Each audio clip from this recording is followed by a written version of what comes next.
So first, what we're going to do is a Mother's Day ritual. I'm going to talk a little about it first before we begin, because I've got a few things to say about it.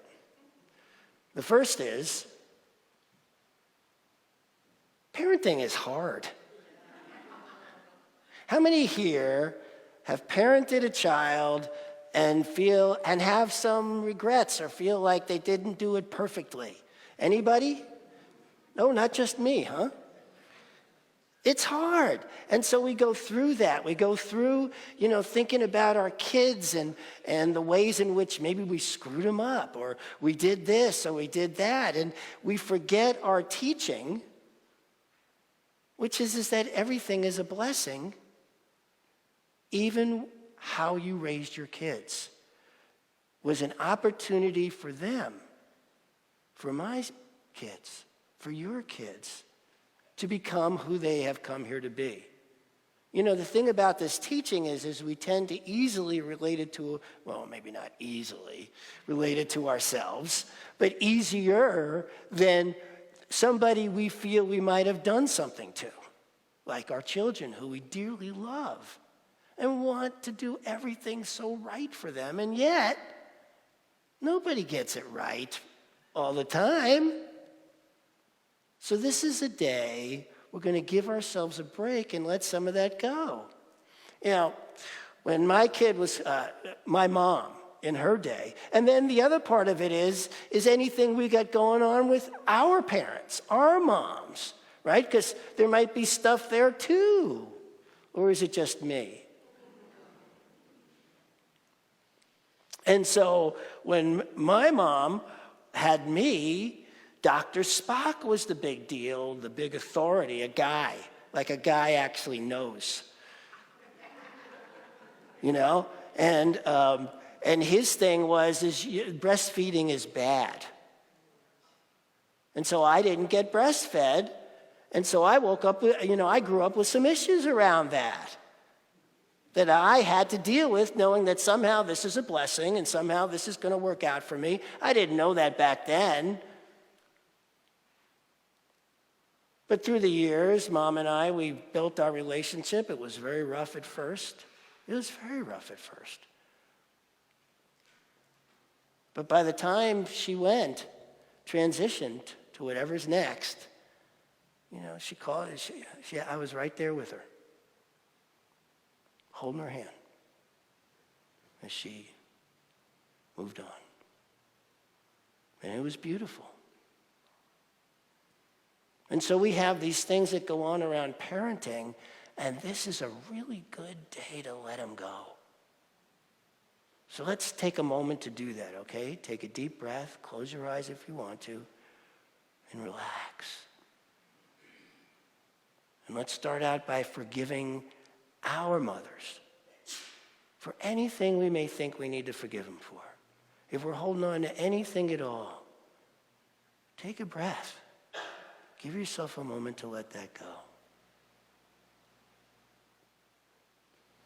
And now do the same for you if you identify as mother. Knowing that everything you did is in some way a blessing for your child or children, so that they could be who they have come here to be. Really take that in.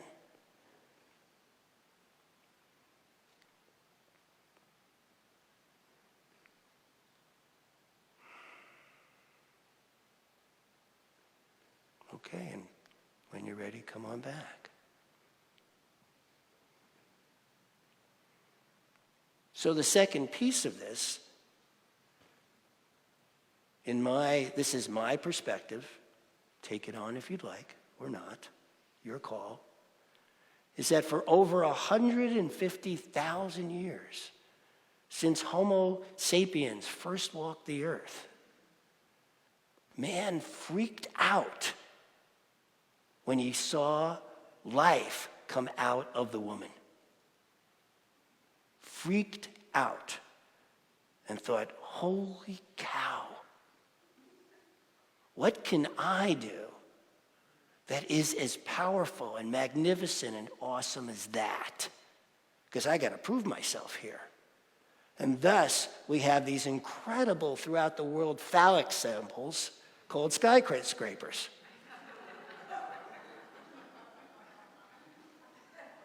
Throughout the ages, man has done everything in his power to try to be more powerful than women.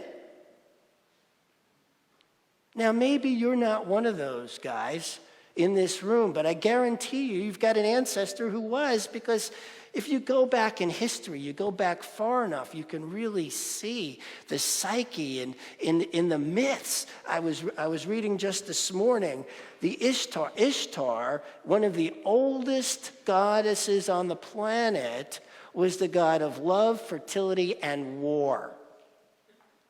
How did war get in there? The only way it could have is some guy said, this is the reason we have wars.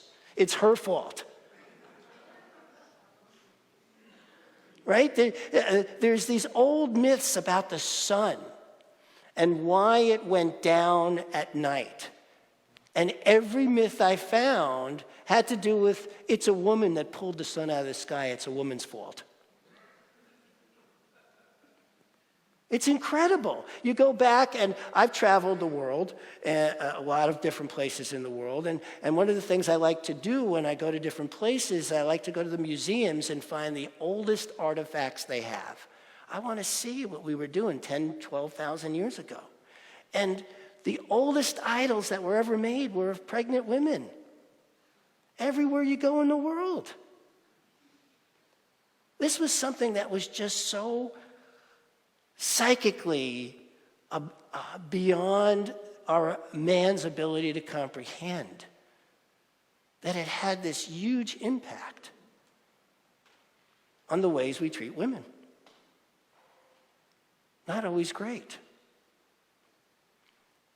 And so the ritual today that came to me, and by the way, being the man who put this ritual together, I thought, I really better run this by my wife.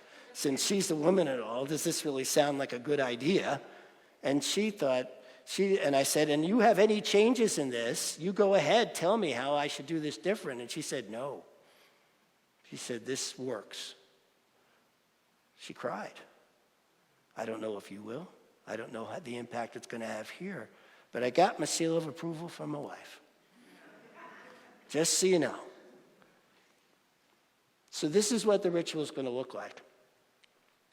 We're going to start out with women making a circle around the room. Now, the women who do this are the ones who identify as mother. All right? So if you identify as mother, please stand and surround the chairs. And this ritual is going to go on for a while. So if standing for a long time is hard for you, raise your hand and a man will bring you a chair. Not because you need a man to do that, but because this is a day for men to make amends. So raise your hand if you need a chair. Okay, we got one there. Please bring her, a man brings her. Sue, you don't bring people chairs, men do. Raise your hand if you need a chair. This is going to go on for a bit. It doesn't have to be connected. Might make it a little easier if it's not. Okay. Now, after the first part of this ritual, stay where you are. There's a second part. Okay, there's two parts. So after the first part, please stay where you are. All right, now the men, I want you to make a line behind me, starting here, going up the center aisle. Anyone who wants to participate in making amends, what we're going to do is we're going to stand in front of every single woman here and say these words. We're going to say, make a straight line. It's got to be a real line.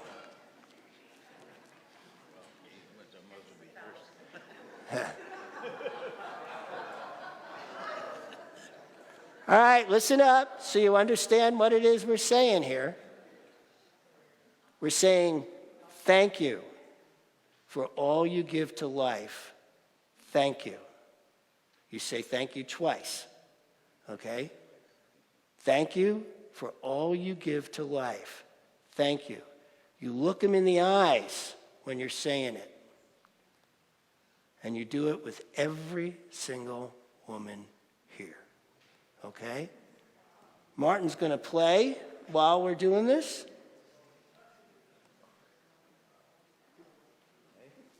Good to be first. Like, all right, thanks. Once we get started, Bill, please turn off my mic. This is intimate and close. This is not about being announced.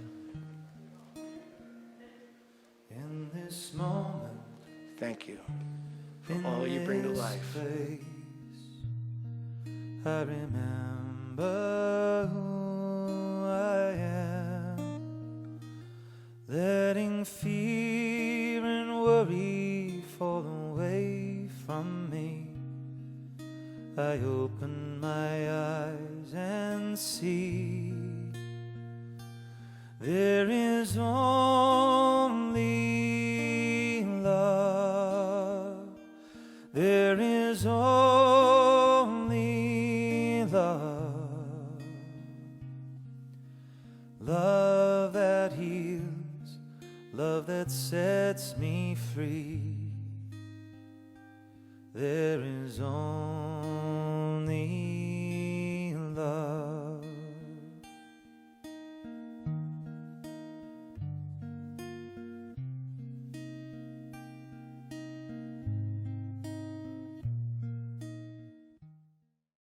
So how about it, ladies? You feeling loved on?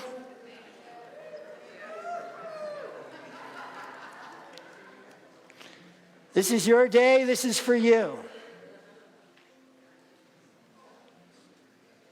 And my wish for you, my prayer for you, for all you mothers here, is that every day feels like this. That this is what life feels like. Taking in your appreciation, taking in the gifts you have brought to life, you continue to bring to life. This is the day we celebrate, but and this is how you should feel every day. Should. This is how I pray for you that you experience every day. I love you all so much. Thank you.